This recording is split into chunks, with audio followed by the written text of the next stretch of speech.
Let's take a look at creating 2D projected sections and elevations in AutoCAD Architecture using ARCHIdigm's custom content. I have a blank drawing file on my screen, and I'm going to lay out a simple detached one-story garage, and I will do all of it in one file, which I normally wouldn't do, but just to make this simpler to understand and easier to demonstrate, I'll do it in one file. To begin with, I will go to the content library, go to ARCHIdigm's general tools, go to the floor slabs, bring in a floor slab on grade system, go ahead and specify the dimensions. I'll say 20'6", and let's see, 30 feet in length, and I will type in OR, close that slab up. Next thing I'll do is I'll return to the content library and look for the walls that we have, and let's see, walls new, jump forward a little bit here, and I'd like to use the corrugated wall, so I'll bring that in. The walls have been designed as a baseline, having the exterior face of stud as the baseline, and to be drawn, like if you were going to trace the slab, to be drawn in the clockwise direction. So if I go ahead and snap to this corner, I will now go up and snap here and down and close. All right, and if you zoom in to see, you can, if I select the slab, it lines up with the exterior face of stud. What's hatched is the exterior, or is the stud itself, the stud wall. Let's select one wall and select all of them, and let's change the height to 10 feet. Okay, next thing I'd like to do is bring in a roof, so I'll return to the content library and back up until I see GT roofs. I have all kinds of roofs to look at here. I'm going to pick the very first one, the easiest one to work with, just to save time. This will bring in a block of a regular roof object with asphalt shingles attached to it. Okay, so I'll bring that in.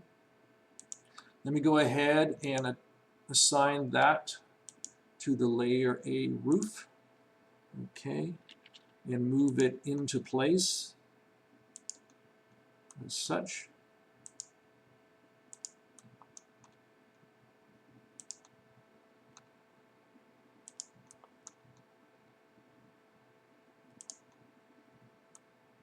All right, that looks okay.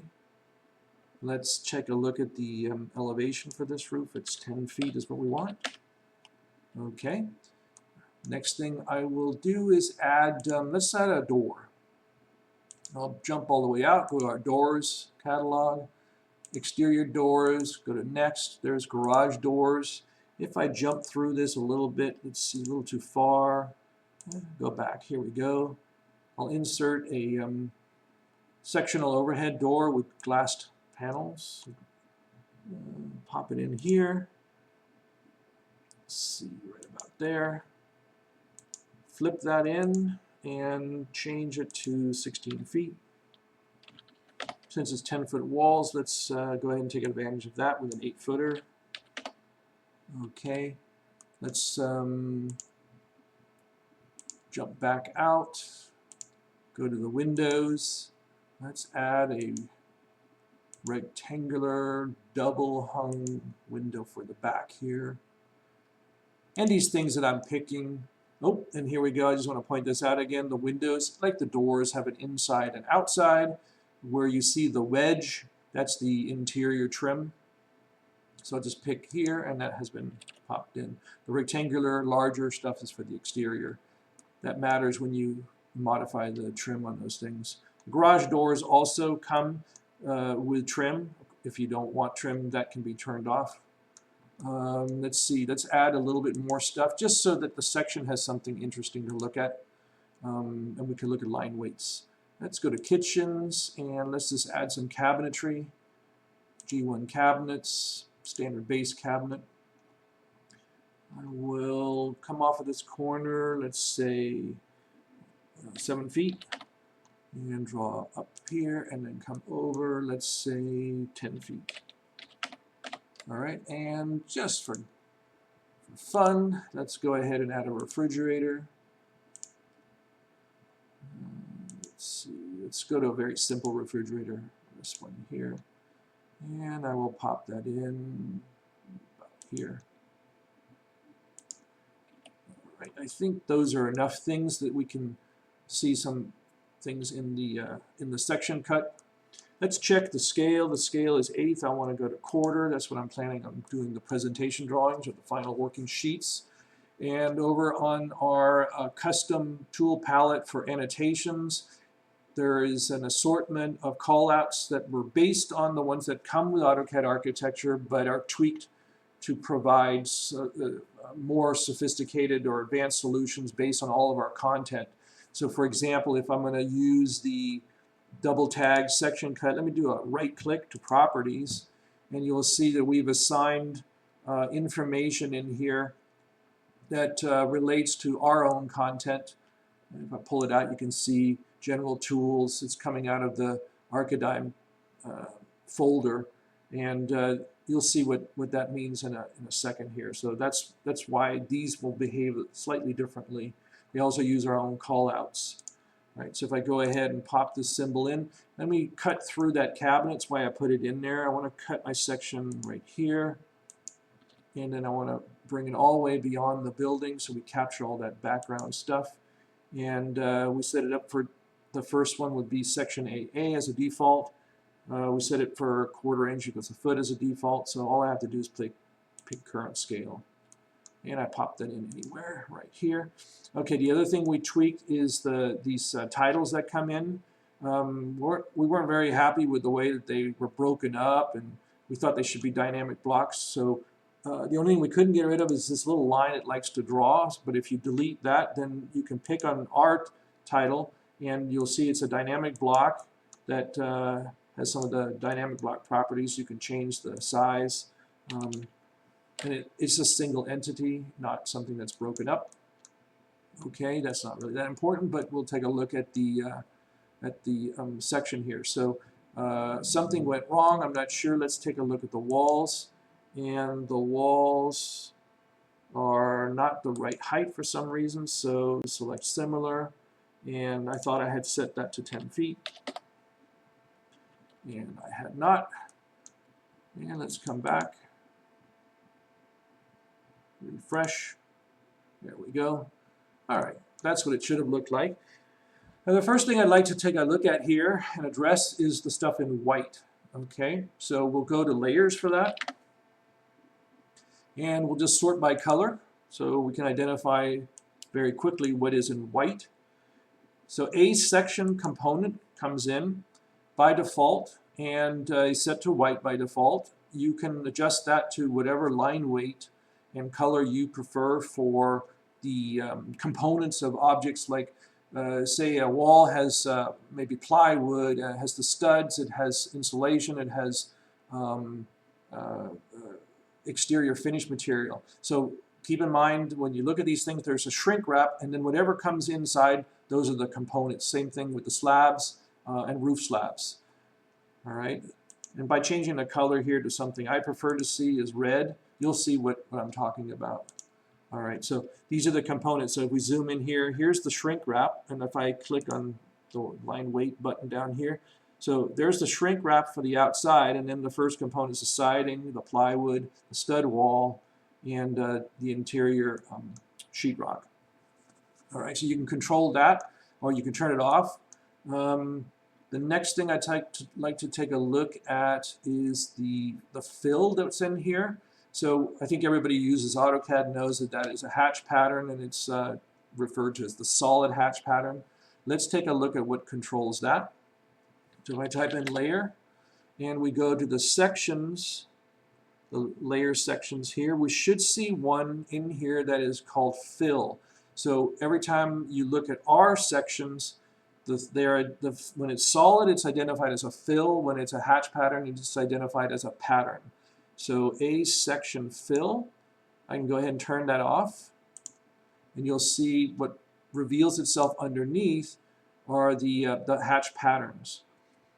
So the fill is generated by the section itself, or the display properties of the section, but the patterns that we're looking at now are generated by the objects.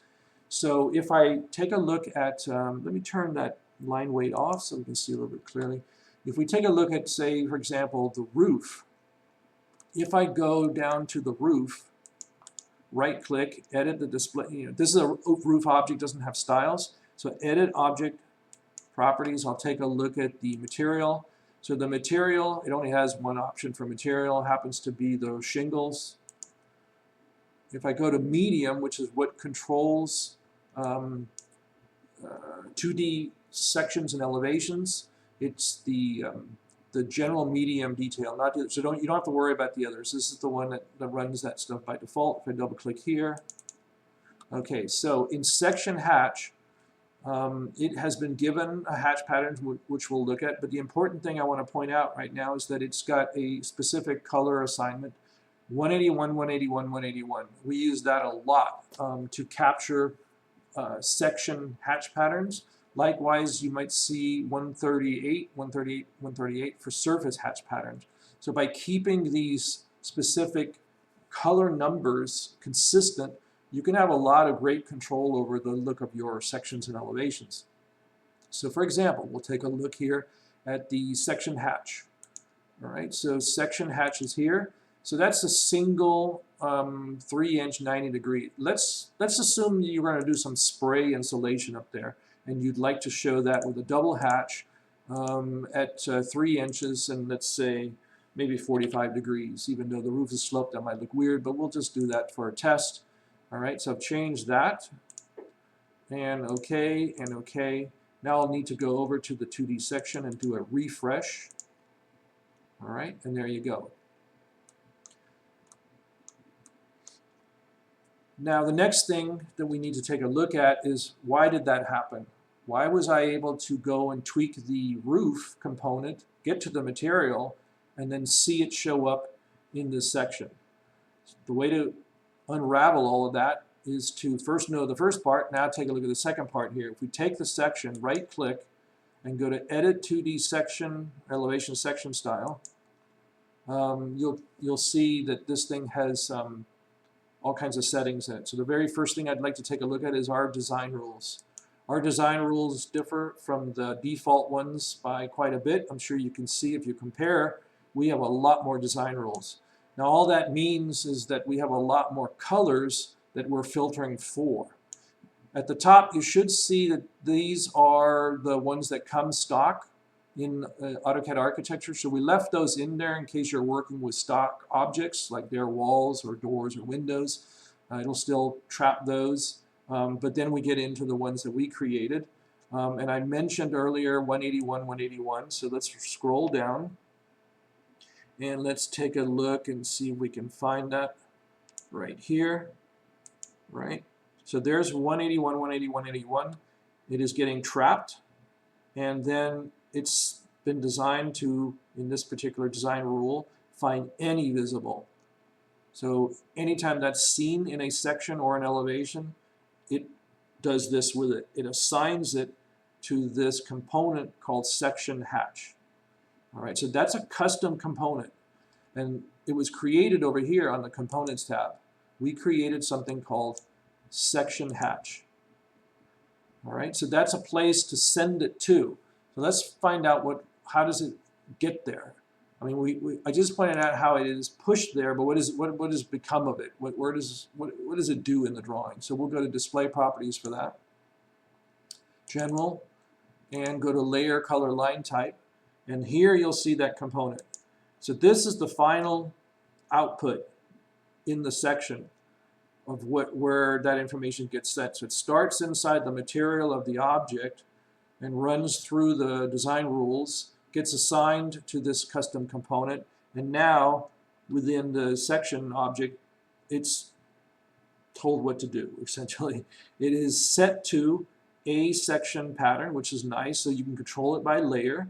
If you just say 0 and then you assign it a color over here, it's kind of hard to remember what you need to do to go tweak it. So setting it by layer allows you to control it by the layer. So that's why we're able to see it, and I'll show you how we can turn it off. Okay, so that's how all that works. So let's take a look at the layer of that. So if I go back to layer, and let's take a look at here. So a section pattern. right? So I have that. Now I could change the color to something ghastly like magenta. Boom, you can see there in the background. All right, or I can go and let's put it back. I can just turn it off. All right, so now I have a pretty clean section. I can keep cleaning that section up. I can also go down and get rid of the components. Right? Look at that. That's pretty clean if I turn the line weight on. And I can go back to layers and go to section fill and turn that on. And this is how I often do my sections, especially in the beginning, if I just want to communicate the look of the building before I get into the details of things. All right, let's take a look at front elevation. All right, so let's go back over here and find a call out for elevation. Put that here. Oops, let's get ortho on. And let's call this south elevation.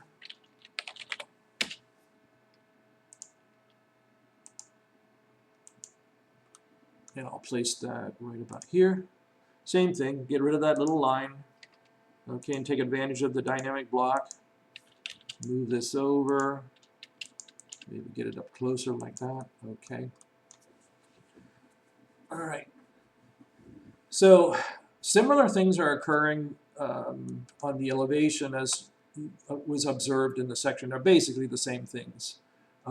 We did make differences in the settings. So if you generate a elevation with one of our callouts, you'll see it goes to GT elevations as opposed to the section, which goes here. Let's take a look. GT sections. Okay. As I recall, it has to do a little bit with the shrink wrap. Some settings in there are different. But what I want to point out here is the line weights on this and what you can do to tweak those. So, for example, we have the siding and the roof hatch pattern. Let's take a look at how to control that. So with the elevation, it gets its own layer for the pattern. So that's A elevation. Where is it? A elev. Here we go. A elev. Let's just do a color. Sort by color. Okay. So A elev pattern. Again, it's pattern when it looks like a hatch, not a solid. So I have it set here by default to this and over here. So what I like to do, since I have this control, let's screen that back a little bit, like 60%. And what else do we notice? The garage door is red, so let's go up here. That is controlled by the A section thin. So I can go ahead and take that. Let's make that gray. And then medium, A section medium, is what controls, if you look, there is the trim around the outside of the door. So let's make that, for example, red. All right. And you can see now that I'm changing the look of this thing. Depending on what colors you use, I'm jumping over here to a sheet where I can see what it would look like almost as if it's printed. And let's get rid of that grid back there. All right. So you can see the siding is screened back, and the trim is thin, and the garage panels are much thinner. These are the kinds of things we expect to see in elevations and in sections. And it's a matter of going through that whole process of having the material configured with certain colors that are trapped that you then pick up in your sections and elevation styles. I think that's pretty much it. I would like to just do one little demonstration on the section here. You may have noticed when I was clicking through that we did something in the last release that may please some people. We went ahead, if I go to the section fill and turn that off, and go to section pattern and turn that on. Okay. If I go now and pick the section, edit it here, go to display representations, jump all the way down to the bottom, you'll see there is an option now for insulation. If I turn the insulation on, it'll come out like that. If I don't want the hatch pattern in the back, I can go back. Now this will turn off all the section hatch of the objects. If you want some of it on and some of it not, you have to assign some different layers in here. But I'll just demonstrate that we'll turn this on and only have the insulation. And then what I would do is I would go and turn on the components. So if I go back to layers, section component, what's right here, to do something like that. All right, and then if I go back to my sheet and take a look, then the section would look something like that. All right, this concludes the overview of 2D sections and elevations using ARCHIdigm's custom content.